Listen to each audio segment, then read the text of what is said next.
Hello everyone, I'm Sophie and I'm currently at Kechara Forest Retreat, Bentong, Malaysia.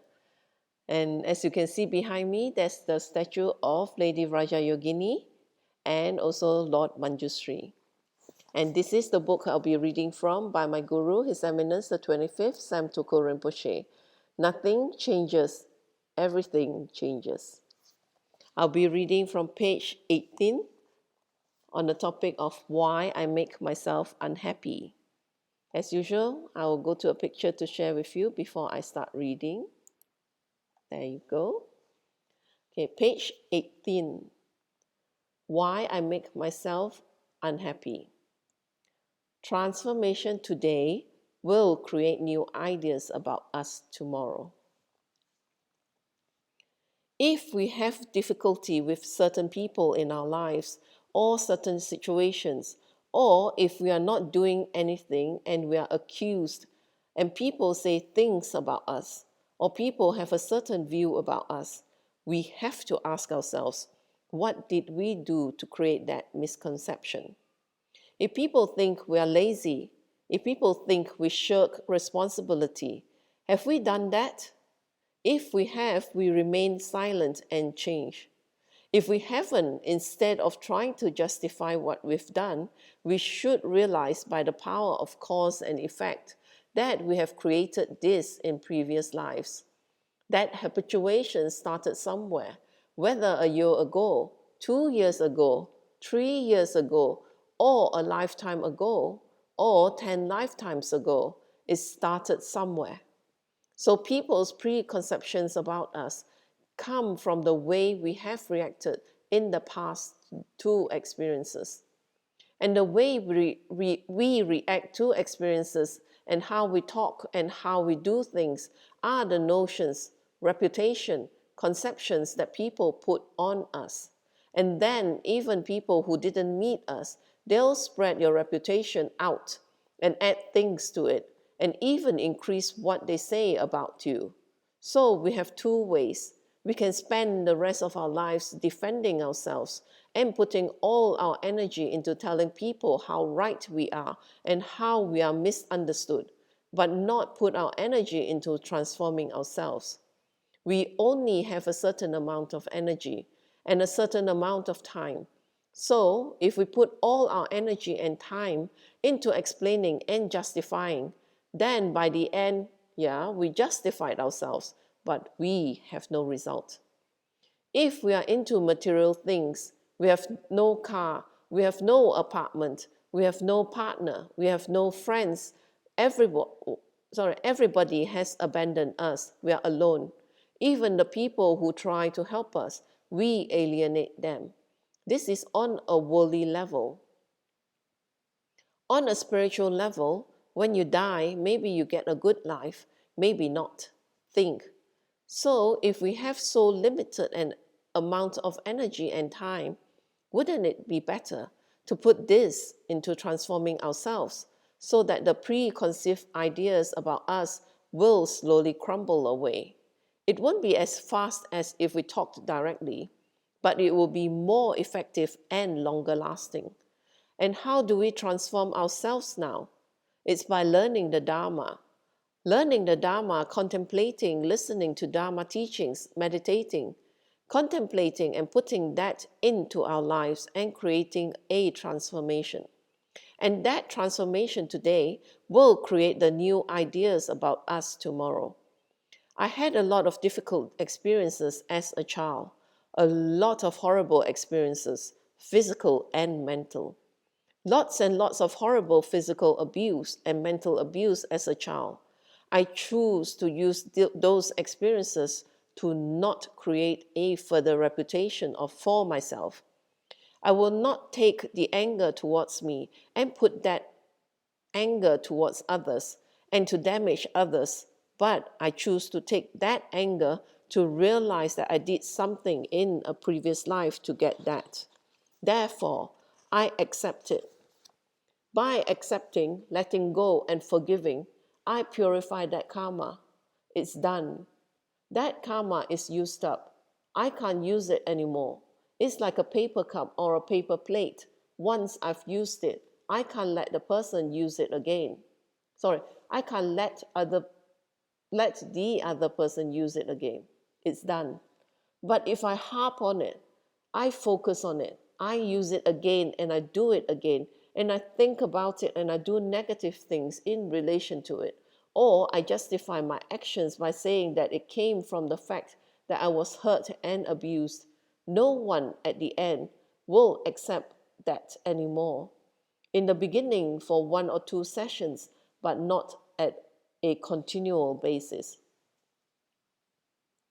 But people who don't want to take courage in doing something more and take action and responsibility, they will justify their actions from previous actions done to them. My husband was bad to me.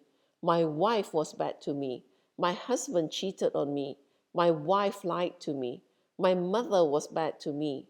My father was a womanizer. They go on and on and use that continually as an excuse for their state of being now. Yes, maybe those were contributing factors, I agree. But right now, what is contributing to your downfall?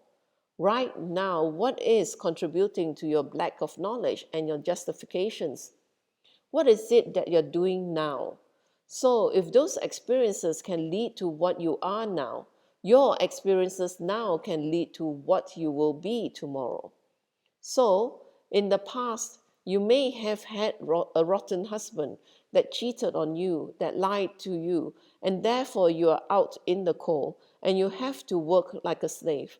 Or in the past, you have rotten parents that abused you and beat you and did a lot of bad things to you, and you're out in the cold now, and you didn't get an education and you have a difficult time. Yes, that's how you are now, and it happened. Accepted on a worldly level. But what about right now?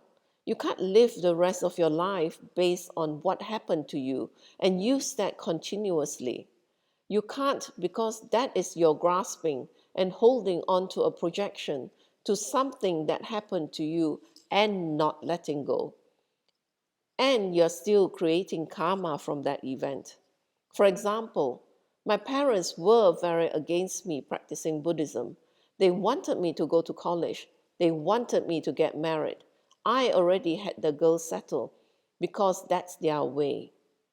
Her name was Pemba, a very nice girl. They wanted me to get into education and I was threatened. My father told me if I marry a black girl, he will hang me. He said he meant it. No Jews, no blacks, white girls you can play with and drop them off. But you marry a yellow girl. Best is your own race. If not, Chinese, Japanese can. That was his rule. Good or bad, I'm not trying to tell you. And they wanted me to go to college. They didn't want me to go to Dharma. They used to call up and say nasty things to my teacher, spread rumors about my teacher saying he was having sex with everyone, with all the females in the neighborhood. Some people believed, 90% didn't. It didn't matter, I didn't care. They did that. And if my mother was successful in stopping me from doing the Dharma, we wouldn't be here today. And my mother would have collected incredible negative karma because if I was to be a Dharma teacher and I am to touch 1,000 people in my life, she would have stopped me from touching 1,000 people, which is much more than education. Because if I get an education, if I have a degree, what's to guarantee me that I'll be successful? What's to guarantee me I'll be a good person? Okay, I'll work a job, struggle and get some money. What's to guarantee I'll even live long enough to do all that? What's to guarantee my mother will live long enough to do that? But I respect her and I pray for her and make offerings for her because that's all she knew. That was her level of practice. That was her level of person. So, her best and my father's best was that. They couldn't go any higher. But with respect to them, I knew more. I understood more. I knew what I had to do. I hate this word, but I had a calling. It was very deep.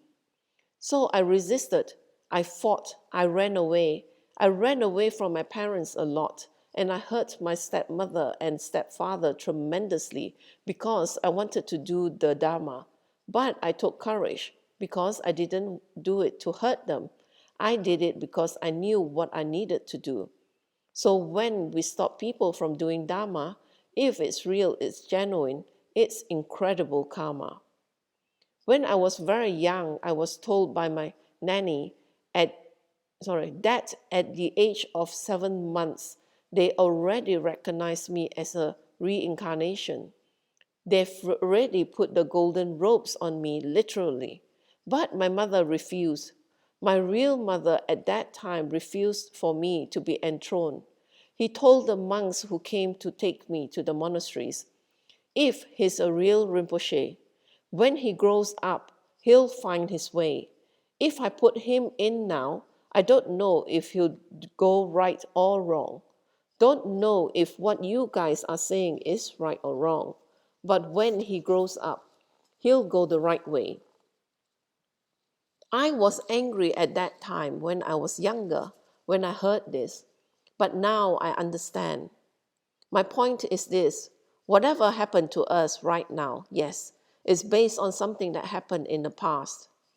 But if we keep basing what we do now, tomorrow, the next day, the next week, the next year on what's happened in the past, we just keep living the way we are and go worse, because a time comes when age comes, when our metabolism slows down, and when the energy and zest of youth goes away. It's very difficult. And if we have the energy and zest of youth, it's not a big deal either, because most youths, while their times away at activities that destroy themselves eventually, emotionally. So what we experience in the past, we base it on the experience and we keep holding on to it. This person was bad. This situation was bad. I was born poor. I lived in the streets. I slept outside. I was beaten. Someone cheated me. And we hold on to that and we live that. And when we do everything in relation to that, we lose on a worldly level. And everyone we wish to help, and every prayer that we say that we wish to benefit all sentient beings as we pray in Buddhism, is a farce, is a lie, is not true, and we are fooling ourselves. Why? If we can't even let go of something that happened that we actually created, maybe we were a bitchy wife, maybe we were a demanding husband, maybe we were a nasty person that contributed to this person doing things to us. If we keep holding on to what happened and basing on those experiences and doing actions based on those experiences, we lose. Why? If we were at fault for what happened, we are reinforcing that fault, and we'll do it again and again and again to the new people we meet. If we are not at fault, we are creating the fault, because when we hold on to it and we act out of it, we create more karma to, in fact, have it happen again. Because I must say, Chia, he's my older brother, and he was very mean to me when I was young. He used to beat me. He used to take my food away, take my toys, and he did that for years. When I grow up, I become a successful business guy, and I get back at him. He's working as a grease monkey somewhere, fixing cars, and I get him back. When he comes to ask for money, I make him kowtow and kiss my ass. I get him back. You see, what he did to me is over, but I do it to him because I'm holding on to experience, and I create more and more and more karma. And that's where I end this session. So as Rinpoche said, don't live our experiences over and over again, and to take action on those, based on those experiences, because a lot of times then it will reinforce what with our tendencies to be. And also it will also create, preconception and create more karma that we will suffer the experience again. So let's say if we are angry with someone and we were to shout at that person, and then the next person who comes along and we get angry and we shout at that person, so there's a trend, that it reinforces our actions, and our tendencies will grow from that. And then at the same time, when we shout at that person, there's the karma created. And as time goes by, the karma will come back for us to be experienced, and then we'll have people shouting at us too. It may not be the same person we shouted at, but it could be someone else, because we will experience the same. So just be aware of that, and don't live in the experience, because the experience has passed. So just, let it go. That's what Rinpoche is telling us, so that we do not relieve that experience to suffer what comes out of it. So thank you for sharing your time with me, and please do join me for my next session as we continue on in this why we make ourselves unhappy. Well, okay, why we make ourselves wait, let's see. Why make myself unhappy? So that I'll continue on in my next session. And now I'll do a completion dedication and do it in Tibetan. Jangyo Senjo Rinpoche, Makepa Namge Ishi, Kepa Nampa Mepa Yang, Gone Gondo Pewa Shu, Tony Jo Rinpoche, Makepa Namge Ishi, Kepa Nampa Mepa Yang, Gone Gondo Pewa Shu, Daso Jini Sapagi Wadi, Tantandro Wagut Kunak Kampatang, Jepa Jesu no Santrapai, Tamping Imporin to Sa Se Sho, Kewa Kutu Yandala Madan, Drami Choki Palana Chojing, Sadam Langi Yaterazone, Doji Changi Ngopangatusu.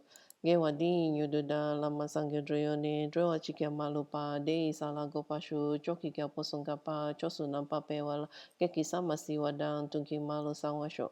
Dadan sengi dosendan drewa songi latene gewa losantrapai tampa yoriva giushi ni modele sendele ni migunyendele shi ni sentatu dele pel kunchu songi jingilo kunchu songi ngodruso kunchu songi trasi sho. Jesu lama kusen rap ting ching nam katri ni cho ke padang lo sam tempe dro me sap songi dro e mun sa tato ni giu shi gang ri rao e ko e shin kam den pen dan dewa malu gyo e ne cheren se wan ten sing get so yi shape shi de padu den giu shi hom tom pe ngo dro malu pa den de dala sa du so ko den den pa long chot nam ke pa so shik shuk den sel.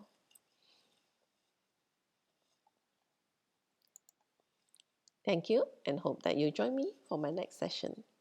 Bye bye.